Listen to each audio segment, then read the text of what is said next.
Hello, everybody. My name is Aidan Reyes, and I have had the pleasure of working in the Fan Lab at Yale University this summer. With guidance from our mentors, Archibald Enninful and Yao Lu, I've been able to work on spatial transcriptomic analysis of the human mitral valve. First, I would like to briefly go over the goals of the Fan Lab, which is to map out various biological systems using different spatial analysis technologies, like site-seq, context-seq, ATAC-seq, and D-bit-seq. However, given the time I have, I'll mostly cover the process of using D-bit on the mitral valve. D-bit stands for deterministic barcoding of tissues. The mitral valve is a muscular tissue located in the heart that is responsible for guiding blood flow out of the left atrium. This allows for oxygenated blood from the lungs to successfully enter the heart and travel to the rest of the body. However, certain conditions can damage this very vital function, in particular regurgitation and stenosis. Regurgitation occurs when the mitral valve prolapses, causing its usually rigid structure to bend and not seal off the left ventricle from the left atrium. This creates dangerous backflow upon contraction. According to an NIH article published in 2023, mitral regurgitation is the most common valvular condition worldwide and currently affects around 160 million people, or 2% of the global population. Stenosis, on the other hand, occurs when the mitral valve is unable to fully open, limiting the amount of blood entering the ventricle and thus the body. The condition is less common, with only about 1 in 100,000 people suffering from it in the US, and the number being slightly higher in developing countries at 35 in 100,000 suffering from the condition. Accordingly, my time in the lab was spent spatially mapping these damaged mitral valves. A three-step process that first requires a tissue sample. It is at this point that I should use what's a grocery analogy. We can imagine our tissue sample as a bag of groceries. In the same way that a grocery bag has multiple different ingredients with multiple different flavors, a tissue sample has multiple different cells that contain and express different transcriptomes in the form of mRNA. Accordingly, the tissue sample that I used was graciously donated by a 51-year-old female donor of Latin American ethnicity. This sample was fresh frozen instead of FFPE, meaning that it originated from a tissue that was snap freeze in liquid nitrogen within 30 to 60 minutes of its excision, and was then thinly sliced in what we ended up using as our sample. This takes us to the second stage of the spatial mapping process, which includes the use of D-bit sequencing.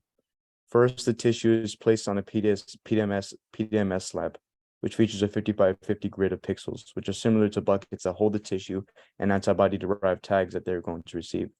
Second, messenger RNA present in the tissue cells are reverse transcribed into complementary DNA, which is significantly more stable and useful for the purpose of spatial analysis. It is in this step where the A1 to 50 rows are established. The B1 to 50 rows are then established during ligation, which labels the cDNA present in each pixel with a barcode indicating where it originally came from in the tissue. A PCR handle is also attached in the step for the sake of PCR amplification.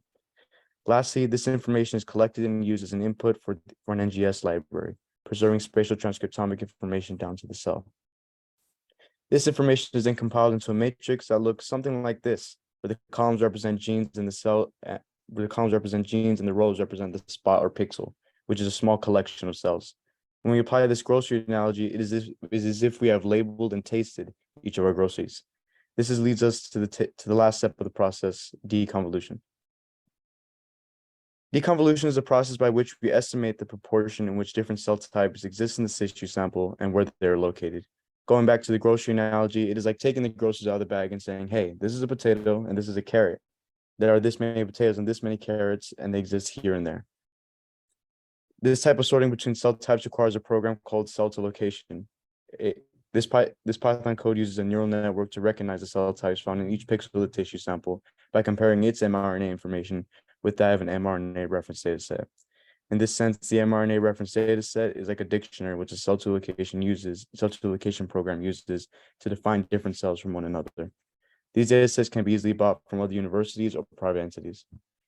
The result is a colorized map of the tissue sample on an easy to navigate coordinate grid. As you can see, each cell type has a specific color, with each multicellular pixel's color representing the cell type most abundant in them. You may have also noticed the not assigned and doublet labels. Not assigned pixels indicate the presence of a cell type that couldn't be accurately defined by cell to location. Doublet pixels, on the other hand, arise from errors in cell sorting or extraction. These contain two separate cells that can't be distinguished from one another and accordingly are inaccurately classified as single cells. Cell to location recognizes this from inconsistencies in the cell's dimensions and then labels it as such. This is another set of colorized tissue maps indicating the concentration of endothelial, fibroblast, lymphoid, mesothelial, and myeloid cells based on the intensity of the color yellow. You may notice that all these look remarkably similar, and this is due to the difficulty we face when mapping mitral valve tissue as opposed to, say, tissue from a lymph node. Mitral valve samples just don't have enough cells to easily and precisely distinguish certain cell types from others, and are generally harder to work with. Here are the sources that I've used for the images and research in this presentation. And before I conclude, I would like to comment on the amazing experience I've had in the fan lab this summer. This has been my first lab experience. This has been my first time using code, and I have learned how to collaborate and communicate with others in academia over a long distance. This has been a lot first, and I believe this has made a very strong impact on my career goals in the medical field. For one, I have learned about very interesting concepts of biomedical science, and more importantly, I've had the privilege of working with the people who develop those concepts. I would like to thank Dr. Fan and every member of the Fan Lab. I would like to thank HuBMAP for giving me this opportunity to work in this lab as a minor, and I appreciate the program's efforts to work with my unique circumstances. I really appreciate the School of Engineering and Applied Science and the Department of Biomedical Engineering within it for hosting me. And I would like to give a very special thanks to my mentors in the lab, Archibald Enninful and Yao Lu, who have given me a great first experience within the field. Thank you for your time, and I will now answer questions.